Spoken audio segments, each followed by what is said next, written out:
Everyone, today we're going to be taking a look at the Procedural Level Generator plugin on the Unreal Engine Marketplace, which allows you to procedurally, as it's saying, generate terrains and populate it with foliage and buildings or whatever you might need in order to make your game creation much more quick and natural looking. This series itself is all about doing things on a budget on Unreal, and at $15 or so, this is a really no-brainer as far as letting you get started whether you're a beginner or wanting to get some more natural results. So with that, let's go ahead and jump in and start taking a look at this really nice tool.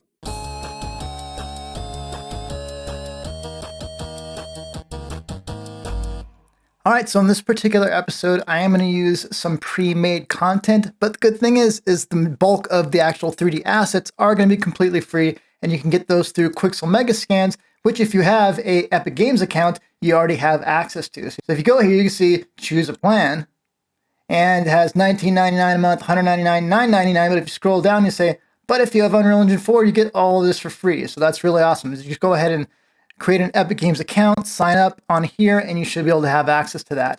And the library itself has all kinds of amazing stuff. They use these assets in movies like The Jungle Book and all kinds of different stuff. But if you just go under 3D plants, you'll see we have all kinds of different assets you can get. If you go into buildings, all kinds of different stuff you can get. And if you just want surfaces and things like that, you can grab that as well. Or if you just want, say, displacement maps to displace your geometry, you can get those as well. And now they're making that free to Unreal Engine 4 creators. All right, so inside of Unreal, I have an absolutely new project based on Twin Stick Shooter Starter Kit, and this is what you would get if you just inject that directly in. Also, I've brought in a couple other things. I have the Noise Level Generator we'll go over in just a moment, but also we have the Megascans library, and I've already imported some 3D plants, 3D assets, and surfaces. Just in case you're not sure how to import assets from the Megascans library, you're going to open Quixel Bridge, and anything you've added through their website is going to show up under the Purchase tab right here. And if you go ahead and just select an asset and you say export, it's going to automatically import that to Unreal. And off screen, I'm getting a import dialog in Unreal where it's importing all the different level of details and all the assets themselves. And that'll be an extra asset that will show up in your Megascans tab here. So we have a clean area to work with. I'm going to go ahead and pan over to the right here. And to start generating our terrain, I'm going to go into the Noise Level Generator folder. Under Blueprints, I'm going to drag in our Blueprint Noise Generator. Once that's in there, there's not much you have to do to get started, but note that we do have our size X, size Y, and distance. And then the last thing we need to add in order to get started here before we click Generate is we need to add an array element to this noise layer settings. If I click on plus right here and click on Generate, we now have our first terrain. And every time I click on Generate, at least by default, it's going to change what the terrain looks like based on the random seed. And even though this is obviously not Unreal, this is After Effects right here, I wanted you to get an idea on how it's generating the terrain and the height map and everything like that. So it's basically a noise generator, not the same as this, but it's using the black and white. Black is going to be ground level, white is going to be the highest tops of the mountains, and you can adjust these settings that I'm going to talk about in a second to adjust how you're actually getting those heights. The settings for what your terrain looks like might take a little bit to lock down initially, but the main settings you're going to adjust is the size X, size Y, distance, and then your octaves and frequency. So say, for instance, I wanted this to stretch on the X-axis more than the Y-axis. I'll go ahead and adjust this from 60 to 120, press return, and note that every time I change a setting, by default, it doesn't automatically update in the viewer. I actually have to go back down and click on Generate. Later on, we'll talk about how you can have it store your settings in the array storage blueprint, but for now, we need to click on Generate each time, and anytime I move it in the editor and let go, it'll disappear as well. Go and click on Generate, and with the size X doubled, you can see it twice as long on the X-axis. So for the most part, the octaves and frequency, the way you combine them together is going to dictate the result you get. If I go and put my octaves, let's say up to a value of 8, this is what I'm mostly looking at. If I go ahead and adjust my frequency down to a value of 5 and click on Generate, we're getting a more jaggy look. Whereas if I put the frequency up to 30, click on Generate, it's looking, we still have that detail there from the higher octaves, but it looks a little bit more subdued. So it might take a little while to get exactly the result you want from the get-go with the octaves and the frequency in combination with the size X, size Y, and distance, but take some time and figure out exactly what you would want your terrain to look like, because this is what you're going to populate in the next step. It's worth mentioning and pointing out that when you first start this noise generator, the random seed is on, meaning that every time you click the Generate button, you're going to get a different terrain. If you want to tweak the settings and gradually get exactly what you're looking for, you might want to turn off this random seed and set it to a seed, see what it looks like. And if it's anywhere in the ballpark of what you're wanting, then maybe that's what you use as a starting point. I'm sticking with some pretty basic settings here. All I've really changed is I set the size X to 120, so it's going to be longer. And then I also set the seed to go ahead and stick at a value of 600, so I know that when I click on generate, my overall terrain is going to remain the same. Now, one thing I like that the author really included in this is you can add multiple layers of this noise. And what this can be useful for is in the second set, instead of generating more noise like we saw with the first, I'm going to go ahead and instead of using noise, I'm going to use a curve. And this is something he used in his example, but in the curve X, I can go ahead and choose borders. And basically, I double click on this, you can see what this is actually doing. And it cuts off a little bit for whatever reason, but you have a steep section, and then it goes down all the way, and then you have a steep section on the other side. And what this is going to do is basically going to create a border on at least one side. So if I just leave it on the curve X and click on generate, you can see on this side, I have basically a wall that if players spawned in here, wouldn't be able to go past.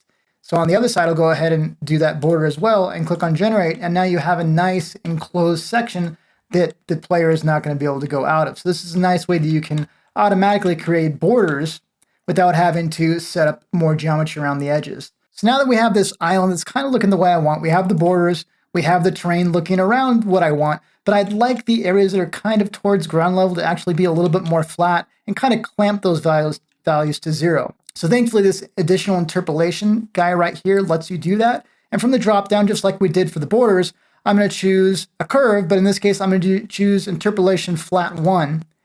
And again, I have to go in and click on generate to see what this is doing.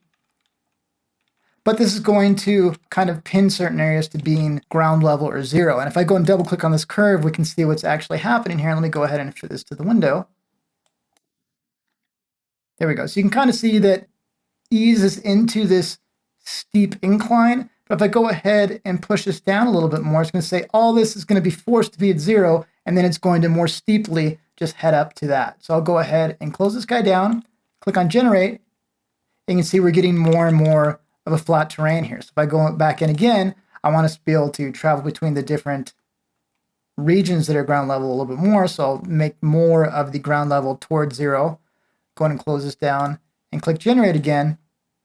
And you can see this is maybe a little bit more of an extreme example, but we're getting closer to what I'm actually looking for, to where the person, in this case, remember this is going to be a top-down shooter, where they can travel between the different sections without that much trouble. Now, these are a little bit high because if the characters, remember, this is a top-down twin-stick shooter. If the player is going behind these mountains, it might be a little bit hard to see. So under max height here, not for the curves, but for the noise right here, I'm going to go ahead and put this down maybe from 1,000 to 500 and click generate again. And this is looking a lot closer to what I'm kind of hoping for. So just to see how this looks like in action, from this twin-stick shooter template, I'll go ahead and choose my player A start and bring them over here. And we'll see how this is looking. Put this person in the air just a little bit, let them fall, play, and here we go. So maybe a little bit high because we're going to lose the person behind this, but you can see the general idea. Definitely, if you're using this plugin on your own, go through and tweak the settings until you're finding exactly what you're looking for. I'll go ahead and do that on mine right now, and we'll jump back and we'll start populating this with all the foliage and fun stuff that we've been looking forward to getting to. All right, so let's get to the really fun part and start populating our terrain. So I have pulled up here a Megascans weed, and you can see that it came with 5 different variations of that weed. And we can use and distribute all those different ones automatically through the noise generator. So under the noise generator, we're going to go down to mesh spawn settings, and you can see there's 0 arrays here right now. I'm going to go and click on plus. And this is saying I want to populate with a certain type. It could be different types of trees, it could be different rocks, it could be snow, whatever. But in this first section, I'm going to go ahead and scroll down the triangle here, and you can see it has 0 array elements. So I know I have 5 different types of weeds I want to distribute. I'm going to go ahead and add 5 different arrays. Now, before I forget, I'm going to plug these guys in, and you can only use static meshes. You can't use blueprints or destructible objects. They have to be static meshes. That's one limitation of this particular system, but still gives us a lot of flexibility. So I plug these guys in. I'm going to go ahead and click on generate. It doesn't look like I have anything, but when I go ahead and get closer to the ground, you can see I do have a bunch of these weeds and plants on the ground. Now, one thing as far as really dialing in what you want, if I click on generate, you can see it comes back the same every single time. But if I want to adjust any of these placements or rotations or scale values or anything like that, I need to set a seed first, and it doesn't have a seed by default. You can use random seed, where it's going to generate a random seed every time you click generate, but if you want to try and get consistent results every time you do that and not have it pop in between stuff, you want to give it a seed. So I'll just go ahead I'll uncheck use random seed. I'm going to use custom seed. I'll just do a custom seed of 1. If I go and click on generate, and I start changing these other settings down here, they're actually going to affect it. If you don't do that, you're going to think these aren't working because they're not really changing, but it's because you need to set a seed first. The options we have here, first off, the height these are allowed to spawn. So by default, it's from a value of 0 or a height of 0 up to 150. Now, if these mountains are higher than 150, say 150 is this value right here, they're not going to be allowed to reach the top of the mountain. So you can limit, say trees, you want some dead trees at the top of the mountains, you can have them just spawn on the top of the mountains. Or if you only want to have houses on the ground level, you can have them only spawn at that particular spot. So really, really cool system. I'm going to leave this as is for now. Let's go ahead and dial in our weeds here. So if I go ahead and press play, I think our weeds are a little bit small. I'm going to go ahead and scroll down to our scale from and scale to. So if I go ahead, let's say I put in a value, let's make this a little bit more extreme just to illustrate this, a value of scale in 5 in every direction, let's do 20.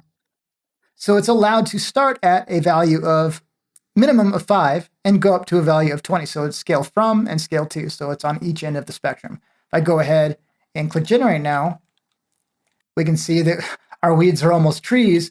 They're anywhere on a scale between 5 and 20. So let's go ahead and make this a little bit more manageable just so we can see. Go back up to generate. All right, so we can see we have some very small weeds or smallish weeds, and we have some larger ones, but every time I click generate, they're going to go into the same spots because we're using an actual seed and not having it do randomly. So I think these are definitely too big for weeds. So let's go ahead and tone these down, maybe a value between 2.5 and 3. Oh, not 30, that's gonna be huge. Let's go 3. If I go ahead and click generate now, we should have some variety in the scale of the weeds on the ground.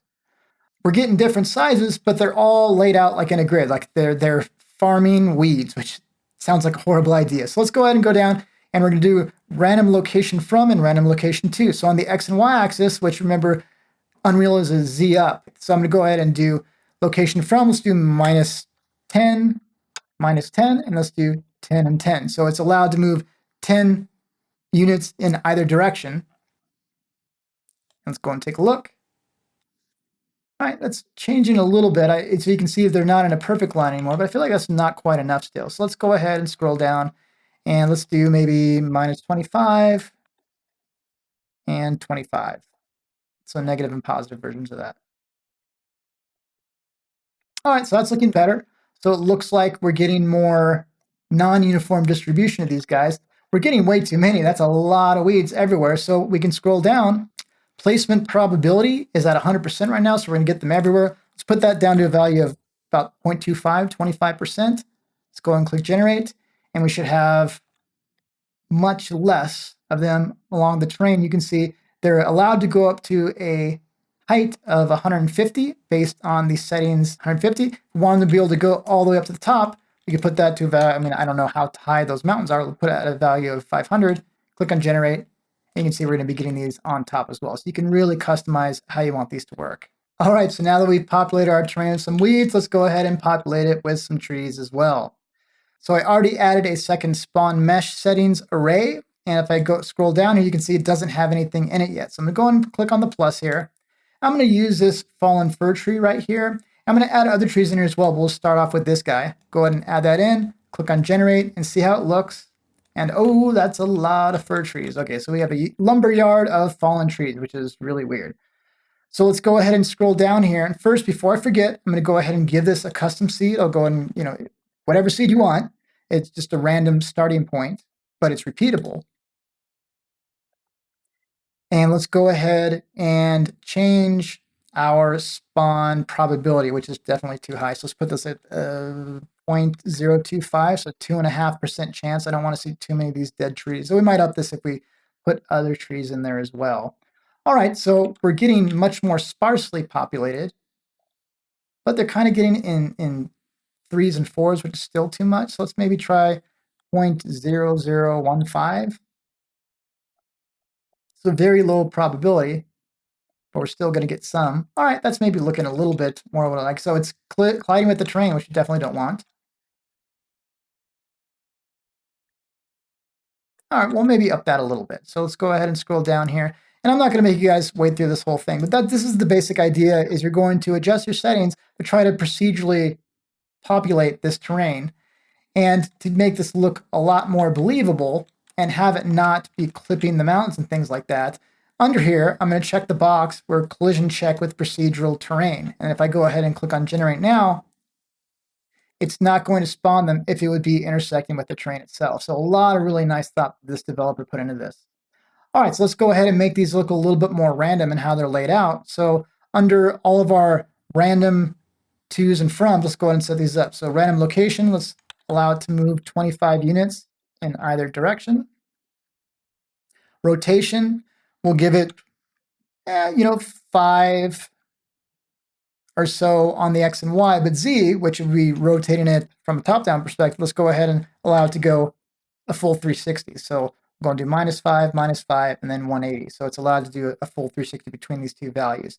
And scale, let's go ahead and do a value of maybe 0.8 up to a value of 1.2. So it has quite a bit of variation they can do as well. So let's click on generate, and these should be laid out in a much more believable manner. But since it's going to be rotating, it might be intersecting the terrain more often, meaning that we're not seeing those few that we had on there. So I'm going to go ahead and scroll down here, and our collision box Z offset, which is going to let it go higher up in the terrain. Let's go and put this in a value of, let's try 20, see what it looks like. There we go. So if it would be hitting the terrain, it bumps it up 20 units so it can try and still spawn. And even though this is clipping the terrain a little bit here, it looks like it's actually working, like it was kind of being hit by the ground. So we have these guys laid out in different ways, in different spots. They're not laid out too much, and especially when we populate with other stuff, I think this will work pretty well. So what I think I'll probably do here is just add some other trees to go along with it if I want to spread them out, or if I liked the amount of dead trees I was getting here and I want to just add other trees in, I could always add that as a different array member. So I think that's what I'll do. Let's go ahead and bring in a couple items that are a little bit larger so we can fill in the map a little bit more. Probably shouldn't start off with weeds, probably should start out with grass or trees or something like that. Let's go and do some larger rocks, and we're going to do moss variations, so we're doing kind of a jungle theme here. So in the noise generator, I'm going to go ahead and scroll down. I already added this second, or I guess third if we're starting from 0, array here. I'm going to go ahead and drag in this rock right here. We can do a couple. So we'll go ahead and go back to 3D assets. Let's see if we have other rocks. I think that was mossy rock right there. We have another mossy rock right here. Let's make sure we're doing different ones. Let's see. Hopefully, yeah, that looks like a different one. So I'll go ahead and add another array here, drag this guy in. So we have 2 different types of rocks that we're going to try and populate that with. And let's go ahead and generate this based on what we have and see how this is coming out. All right, so way too many rocks. Obviously, we do have 2 different variations, but they're all sitting in the same spot along the grid perfectly, and they're not being rotated or scaled accordingly. So let's go ahead and adjust that really quick. So let me go ahead and get myself a little bit more room here for this noise generator. So down here, let's go ahead and set up our settings from the get-go here. So let's go ahead and have our location from and to. We'll give it a little bit more room to work with. So we'll do 50, 50, and then -50, -50. So they have overall 100 units to move in either direction. Then rotation, let's go ahead and give it a little bit more. So maybe we'll do like 10, 10, and then on the z-axis, we'll go ahead and let it do a 360 again. So and then we'll put negative values in here. So -10, -10, and then 180. So invert the properties from. And then on scale, we'll go ahead and we'll give it like a 40%. So we'll do 0.8, 0.8, 0.8, and then 1.2, 1.2, 1.2. And obviously you can adjust this to taste. I don't want the variances to be too crazy, but we'll go ahead and get at least a decent starting point here. All right, so subcell iterations I haven't talked about yet, but if you wanted to get more, say you had grass and you wanted the grass to be put in there really, really thick on that. Let me go ahead and turn down our probability real quick so we can just see our map again. So I'll put this down to 0.25. Go ahead and click generate so we can see what we have. All right, so still way too many rocks. Let's go ahead and talk about the subcell iterations. So you can see kind of here, if we count these, this is 1 cell, 1 cell, 1 cell, 1 cell. So if we go ahead and we were to change this subcell iterations, it's going to divide this into two. So now we would be able to get something placed in between these guys. If you did that a subcell iterations of 3, you'd get that divided again. So if you want something more packed in there densely, you can use that, and that would allow you to do that. So the reason it's actually not getting less here is not because of the placement probability, but it's because I forgot to set a seed here. So you use custom seed, I'll just type in a number. So we have a random starting point. And now it probably should be placed at a value of 0.25 or 25%. So you can see this actually makes a pretty big difference once you set the seed. So that's something I always forget to do, or at least forget to do on a fairly semi-regular basis. So make sure you set that custom seed if you want to use these adjustments over here. So the rocks, I mean, I feel like that's a little bit too many. What I'm actually going for is wanting some bigger ones, but not as many. So I'm going to put that down to maybe just a 0.01. So a 1% chance of placement.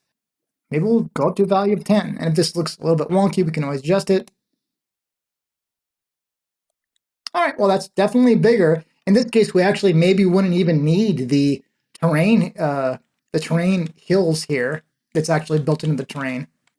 And we're actually going to flatten that out later on, but at least in my cases. But we'll go ahead and leave this as is for now. Maybe I won't let that get quite as big, but for the most part, I think this is looking along the lines of what I want. There we go. So I think that looks fine. Now let's go ahead and get into some of the funner things. Let's go ahead and see how we're getting the rock hitting the fallen trees here. And I don't really want that to be the case. So we can go down to our collision settings. Let's go ahead and give these guys a name. So the names for these guys are rocks. And we want to make sure the rocks aren't colliding with themselves. So check collisions with, I'll say check the collisions with the rocks. And let's go and check the name of our fallen trees here. Let's see. So they are dead tree. All right, so let's go ahead and change another collision, and we'll check it with dead tree. So if the rock end up colliding with the dead trees, it's just not going to be allowed to spawn there. So we're going to get one less instance in that particular case. One important thing to note, and as you've noticed, if we move around this terrain at all, it's going to disappear and you have to re-click generate. And the design way around that is in the blueprints node for the noise level generator, you're going to drag in the blueprint array storage. And once that's in there, under your noise generator blueprint itself, there is an option for array storage. And basically what you want to do is just point that to the array itself. And once you click on generate, it's going to store everything almost like a container inside that array storage node. Now, it does take a long time to load, but the array itself, you don't need to choose very often. But in there, you can delete specific instances if you want to cut down or have certain areas that are a little bit more bare, but you have to kind of sort through them and find them manually. Probably what will be most helpful at this point, instead of going item by item, is to give you a couple different usage case scenarios. You saw quick previews of these videos earlier on, but in this case, we have a more grassy area. We have a few different mountainous areas that I wanted to talk about using the zero terrain feature, a zero height terrain feature. So if I select this noise generator and we click on zero height, it doesn't need to regenerate, but it does need to process, and it's going to flatten out these mounds. And what you can see here is if you want to create bare spots, you can have a somewhat hilly terrain and then just flatten those out after the fact. And for a twin stick shooter where you don't want to really go behind the mountains, that might work really well. So as far as how this is actually laid out, there's a lot of grass here, so that might be a little bit heavy on the scene, but they are instance meshes, so it might not be too bad depending on the GPU that they're playing on. So if we go down here and take a look at what's being spawned, first off, we have just one stump, and we have that allowed up to a height of 150, but that doesn't really come into play too much here. Placement probability is only down to 2.5%. We're not doing a collision check with the terrain right now. And then we've named this tree so we can make sure that other elements aren't going to collide directly with it. We scroll down to our next mesh here. We have 3 different types of grass. We have them just being rotated, and the scale is allowed to be adjusted a little bit vertically, just a bit. And then the placement probability, since it's a little bit high, is 0.65, so we have it covered overall. And we're naming that grass and making sure it's not going to collide with itself, so we're not getting too many in the same spot. And last but not least, we have some low grass, which is a little bit higher. We don't see that quite as much, but it's kind of blending in certain spots to give a little bit of color variation, and those are being spawned in there as well. So if we go ahead and look down at a more first-person view, this is really, really filled in. We probably could cut down on the grass spawn rate quite a bit if we were working from this view, but from a top-down perspective, if you're going straight, I can see it's actually looking a little bit sparse, but if we have somewhat of an angle, it's going to look pretty filled in. And here we have our terrain that you saw earlier on in the video. If we go ahead and go down to our spawn mesh settings, we have a few snow piles, which are these guys you're going to see down here, spread out quite liberally. Settings for those, if they don't go very high, even though we have flattened terrain. So we have some bare patches where the terrain would have been higher since we're using zero height, but we have those pretty much everywhere else. We have the rotation, scale, and position offset a little bit. Subcell iterations, we're just leaving it 1. Placement probability is set at 50%, and we're making sure they're not colliding with themselves. Scrolling down a little bit more, we have different rocks that we're seeing. Spaced out quite a bit. Our placement probability is only 15%. We have a scale value from 0.8 to 1, so just a 20% variance. And then we're moving around and shuffling around just a little bit and rotating, of course, up to 360 degrees. We have a pretty big variety of trees. And if we scroll down here, we have it at only 5% probability. We do have it on a collision check, so it's not going to be hitting certain areas, especially if there was a mountain there before we flatten out. It's not going to collide with those. And we're also checking to make sure they're not colliding with themselves, so we're not getting too many in one area, or the rocks are not going to spawn in those specific areas. And a nice bonus we have is that we have a couple different areas that are mostly just duplicated, and I just changed the seed, and we're going to get a completely different terrain on each one, even using the same settings, because the seed is going to be different, so it's going to populate it based on different noise settings. As I'm closing out this video and having spent a little bit of time using this procedural level generator, I can say this has saved a huge amount of time in our use case scenarios and lets you get a much more natural result as opposed to trying to lay out everything manually.